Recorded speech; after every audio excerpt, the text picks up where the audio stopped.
Hi ಎಲ್ರಿಗೂ ನಮಸ್ಕಾರ. Welcome back to my YouTube channel Amruthadhaare. ಮುಂದಿನ ಸಂಚಿಕೆಯಲ್ಲಿ ಏನಾಗುತ್ತೆ ಅಂತ ನೋಡ್ಕೊಂಡು ಬನ್ನಿ. ಅಲ್ಲಿವರೆಗೂ ಯಾರೆಲ್ಲ ನಮ್ಮ ಚಾನಲ್ನ ಸಬ್ಸ್ಕ್ರೈಬ್ ಮಾಡಿಲ್ಲ ಸಬ್ಸ್ಕ್ರೈಬ್ ಮಾಡ್ಕೊಳ್ಳಿ. ಪಕ್ಕದಲ್ಲಿ ಕಾಣ್ತಿರೋ ಬೆಲ್ ಐಕಾನ್ ಕ್ಲಿಕ್ ಮಾಡಿ. ಈ ಕಡೆ ಶುರುವಿನಲ್ಲಿ ಶಾಕುಂತಲ ಅವ್ರಿಗೆ ತುಂಬಾನೇ ಕೋಪ ಬಂದಿರುತ್ತೆ. ಈ ಜಯದೇವಿಂದ ಇಷ್ಟೆಲ್ಲ ಆಯಿತು, ನನ್ನ ಖರ್ಚಿಗೂ ಕಾಸಿಲ್ಲ, ಎಲ್ಲಾನು ಎತ್ಕೊಂಡು ಹೋಗಿದ್ದಾನೆ. ಆ ಗೌತಮ್ ಇದ್ದಿದ್ರೆ ಈ ರೀತಿ ಆಗ್ತಾನೆ ಇರ್ಲಿಲ್ಲ. ಆ ಮಲ್ಲಿ ಮನೆಗೆ ಬಂದು ಸೈನ್ ಹಾಕಿದ್ರೆ ಇಷ್ಟೆಲ್ಲ ರಾಧ ಅಂತ ಆಗ್ತಿತ್ತ. ಆಗ ಜಯದೇವ್ ಮಾಮ್ ಕೂಡ ನನ್ನ ಅರ್ಥ ಮಾಡ್ಕೊಂತಿರ್ಲಲ್ಲ. ನಾನ್ ಯಾಕೆ ಮಲ್ಲಿಗೆ ಡೈವರ್ಸ್ ಕೊಡಬೇಕು? ಆದರೆ ಮಾಮ್ ಹೇಳಿದ್ದು ಕರೆಕ್ಟೇ. ನಾನು ಸೈನ್ ಹಾಕಿದಿದ್ರೆ ಡಿವೋರ್ಸ್ ಪೇಪರ್ಗೆ, ಅವಳು ಕೂಡ ಆಸ್ತಿ ಪೇಪರ್ಗೆ ಎಲ್ಲಾನು ಸೈನ್ ಮಾಡಿರ್ತಿದ್ಲು. ಇವಾಗ ಅವಳನ್ನ ಎಲ್ಲಿ ಅಂತ ನಾನು ಹುಡುಕ್ಲಿ, ಏನ್ ಮಾಡ್ಲಿ ಇವಾಗ ನಾನು ಅಂತ ಜಯದೇವ್ ಅವರು ತುಂಬಾನೇ ಟೆನ್ಷನ್ ಮಾಡ್ಕೊಂಡಿರ್ತಾರೆ. ಆಗ ದಿಯಾ ಕೂಡ ನೋಡ್ದ ಜೈ, ಅವಾಗ ಅತ್ತೆ ಹೇಳಿದ್ದು ಕೂಡ ಕರೆಕ್ಟೇ. ನಾನು ಅದೇ ಹೇಳಿದ್ದು, ಅವತ್ತು ನೀನ್ ಸೈನ್ ಹಾಕಿದಿದ್ರೆ ಇವತ್ತು ಅವಳು ಆಸ್ತಿ ಪೇಪರ್ಗೆ ಅವತ್ತೇ ಸೈನ್ ಹಾಕಿರ್ತಿದ್ರು. ಆಗ ಜಯದೇವ್, ದಿಯಾ ಆಲ್ರೆಡಿ ಬೇಬಿ, ನಾನು ತುಂಬಾ ಟೆನ್ಷನ್ ಆಗಿದ್ದೀನಿ ಆಲ್ರೆಡಿ, ನೀನು ಇವಾಗ ಟೆನ್ಷನ್ ಕೊಡ್ಬೇಡ, ಸುಮ್ಮನೆ ಇರು ಹೇಳ್ತಾರೆ. ಆಗ ಈ ಕಡೆ ಲಕ್ಷ್ಮೀಕಾಂತ್ ಅವ್ರಿಗೆ ಇದನ್ನೆಲ್ಲ ನೋಡಿ ತುಂಬಾನೇ ಖುಷಿ ಆಗುತ್ತೆ. ಆಗ ಈ ಕಡೆ ಗೌತಮ್, ಭೂಮಿಕಾ, ಆಕಾಶ್ ಮತ್ತೆ ಮಿಂಚು ಎಲ್ಲರೂ ಸ್ಕೂಲ್ಗೆ ಹೊರಟಿರ್ತಾರೆ.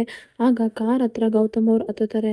ಮಿಂಚು ಅವರು ಹಿಂದೆಗಡೆ ಹೋಗಿ ಕುತ್ಕೊಂತಾರೆ. ಆಗ ಗೌತಮ್ ಅವರು ಆಕಾಶ್ ಮುಂದೆ ಕುತ್ಕೊಳ್ಳೋದನ್ನ ನೋಡಿ, ಮಿಂಚು ನಿನ್ನು ಮುಂದೆಗಡೆ ಬಾ, ಯಾರ್ಯಾರು ಎಲ್ಲೆಲ್ಲಿರ್ಬೇಕು ಅಲ್ಲಲ್ಲೇ ಇರ್ಬೇಕು ಅಂತ ಹೇಳ್ತಾರೆ. ಆಗ ಅದನ್ನ ಕೇಳಿದ ಆಕಾಶ್ಗೆ ತುಂಬಾನೇ ಬೇಜಾರಾಗುತ್ತೆ. ಆಗ ಆಕಾಶ್ ಮತ್ತೆ ಭೂಮಿಕಾ ಅವ್ರ ಹಿಂದೆ ಕುತ್ಕೊಂತಾರೆ. ಆಗ ಮಿಂಚು ಆಕಾಶ್ ಇಬ್ರು ಒಬ್ರಿಗೊಬ್ರು ಮುಖ ನೋಡ್ಕೊಂತಾರೆ. ಆಗ ಸ್ಕೂಲ್ ಬಂತು ಅಂತ ಕೆಳಗಡೆ ಇಳಿತಾರೆ. ಆಗ ಆಕಾಶ್ ಮಿಂಚು ಸ್ಕೂಲ್ ಒಳಗಡೆ ಹೋಗ್ತಾ ಇರ್ತಾರೆ ಮಾತಾಡ್ಕೊಂಡು. ಭೂಮಿಕಾ ಅವರು ಮುಂಚೆನೆ ಒಳಗಡೆ ಹೋಗಿರ್ತಾರೆ.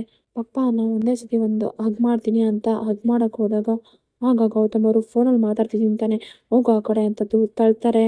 ಆಗ ಅದನ್ನು ನೋಡಿದ ಮಿಂಚುಗೆ ತುಂಬಾನೇ ಬೇಜಾರಾಗುತ್ತೆ. ಆಕಾಶ್ಗೂ ಕೂಡ. ಆಗ ಆಕಾಶ್, ಇಲ್ಲ ಮಿಂಚು, ಯಾಕೋ ಅಮ್ಮನೂ ಕೂಡ ಮನೇಲಿ ತುಂಬಾನೇ ಸೆಟ್ ಆಗಿರ್ತಾರೆ, ಏನಾಯ್ತು ಅಂತಾನೆ ಗೊತ್ತಾಗ್ತಿಲ್ಲ, ನಂಗೆ ಅರ್ಥನೇ ಆಗ್ತಿಲ್ಲ, ಏನಾಗಿರ್ಬೋದು. ಆಗ ಗೌತಮ್ ಅವರು, ತಪ್ಪಾಯ್ತು ಮಗನೆ, ನನ್ನ ಕ್ಷಮಿಸ್ಬಿಡು, ಆದ್ರೆ ಭೂಮಿಕಾ ಅವರು ನಿನ್ನ ಜೊತೆ ದೂರ ಇರು ಅಂತ ಹೇಳಿದ್ದಾರೆ, ಇಲ್ಲ ಅಂದ್ರೆ ಅವರು ಮನೆಯನ್ನೇ ಖಾಲಿ ಮಾಡ್ಬಿಡ್ತಾರೆ, ಅದಕ್ಕೋಸ್ಕರ ನಾನು ನಿನ್ನಿಂದ ಮಾತಾಡ್ತಿಲ್ಲ ಅಷ್ಟೇ, ನಿನ್ನನ್ನು ದೂರದಿಂದನೇ ನೋಡಿ ತುಂಬಾ ಖುಷಿ ಪಡ್ತೀನಿ. ಆಗ ಭೂಮಿಕಾ ಅವರು, ಛೇ, ಅಪ್ಪ ಮಗನ್ನ ದೂರ ಮಾಡಿ ನಂಗೆ ಒಂಥರ ಅನಿಸ್ತಿದೆ, ತುಂಬಾನೇ ಬೇಜಾರಾಗ್ತಿದೆ ನನಗೆ ನೋಡ್ತಿದ್ರೆ. ಛೇ, ಈ ಆಕಾಶ್ ಅಂತೂ ಯಾವಾಗಲೂ ಅವ್ರ ಮನೇಲೇ ಇರ್ತಾನೆ, ಯಾವಾಗಲೂ ಅವ್ರ ಮನೇಲೇ ಊಟ ಮಾಡ್ತಾನೆ, ಅಲ್ಲೇ ಮಲ್ಕೊಂತಾನೆ, ನನ್ನಿಂದ ತುಂಬಾನೇ ದೂರ ಆಗ್ತಿದ್ದಾನೆ ಅಂತ ಅನಿಸ್ತಿದೆ.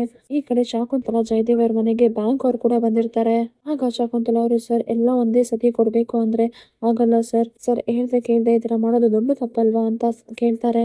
ಆಗ ಬ್ಯಾಂಕ್ನವರು, ನೋಡಿ ಒಂದ್ ಸ್ವಲ್ಪ ನಿಮ್ಗೆ ಟೈಮ್ ಬೇಕಾದ್ರೆ ನಾವು ಕೊಡ್ತೀವಿ, ಆದಷ್ಟು ಬೇಗ ನೀವು ದುಡ್ಡನ್ನ ಕ್ಲಿಯರ್ ಮಾಡೋದನ್ನ ಬೇಗ ಮಾಡಿ, ಇಲ್ಲ ಅಂದ್ರೆ ನಾವೇನು ಮಾಡೋದಕ್ಕಾಗಲ್ಲ ಮೇಡಮ್ ಅಂತ ಹೇಳ್ತಾರೆ. ಆಗ ಜಯದೇವ್ ಅವರು, ನೋಡಿ ನನಗೆ 6 ಮಂತ್ ಟೈಮ್ ಕೊಡಿ, ಆದಷ್ಟು ಬೇಗ ನಾನೆಲ್ಲ ಕ್ಲಿಯರ್ ಮಾಡ್ತೀನಿ.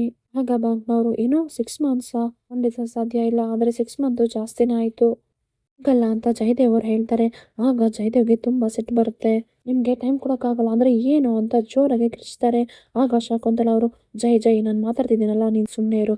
ಆಗ ಲಕ್ಷ್ಮೀಕಾಂತ್ ಅವರು, ಉರಿಯೋ ಬೆಂಕಿಗೆ ಒಂದು ಸ್ವಲ್ಪ ತುಪ್ಪ ಸುರಿಯೋಣ ಅಂತ ಬ್ಯಾಂಕ್ ಅವ್ರ ಹತ್ರ, ಅಯ್ಯೋ ಇವ್ರಿಗೊಂದು ಸ್ವಲ್ಪ ಒಂದು 5 ತಿಂಗಳು ಟೈಮ್ ಕೊಡೋದಕ್ಕೆ ಏನಾಗುತ್ತೆ ನಿಮಗೆ, ಅಯ್ಯೋ ಜೈ, ಈ ಬ್ಯಾಂಕ್ ಇಲ್ಲ ಅಂದರೆ ಇನ್ನೊಂದು ಬ್ಯಾಂಕು. ಆಗ ಜಯದೇವರು, ಏಯ್ ಒಂದು ಕ್ಷಣನೂ ನೀವು ಇಲ್ಲಿರಬೇಡಿ, ಹೊರ್ಟೋಗಿ ಅಂತ ಬ್ಯಾಂಕ್ ಅವ್ರಿಗೆ ಹೇಳ್ತಾರೆ. ಫ್ರೆಂಡ್ಸ್, ಮುಂದಿನ ಸಂಚಿಕೆಯಲ್ಲಿ ಏನಾಗುತ್ತೆ ಅಂತ ಕಾದು ನೋಡೋಣ. ಅಲ್ಲಿವರೆಗೂ ಯಾರೆಲ್ಲ ನಮ್ಮ ಚಾನಲ್ನ ಸಬ್ಸ್ಕ್ರೈಬ್ ಮಾಡಿಲ್ಲ ಸಬ್ಸ್ಕ್ರೈಬ್ ಮಾಡ್ಕೊಳ್ಳಿ. ಪಕ್ಕದಲ್ಲಿ ಕಾಣಿಸಿರೋ ಬೆಲ್ ಐಕಾನ್ ಕ್ಲಿಕ್ ಮಾಡಿ. ನಿಮ್ಮ ಅನಿಸಿಕೆ ಅಭಿಪ್ರಾಯನ ಕಮೆಂಟ್ ಮೂಲಕ ತಿಳಿಸಿ. Thank you for watching.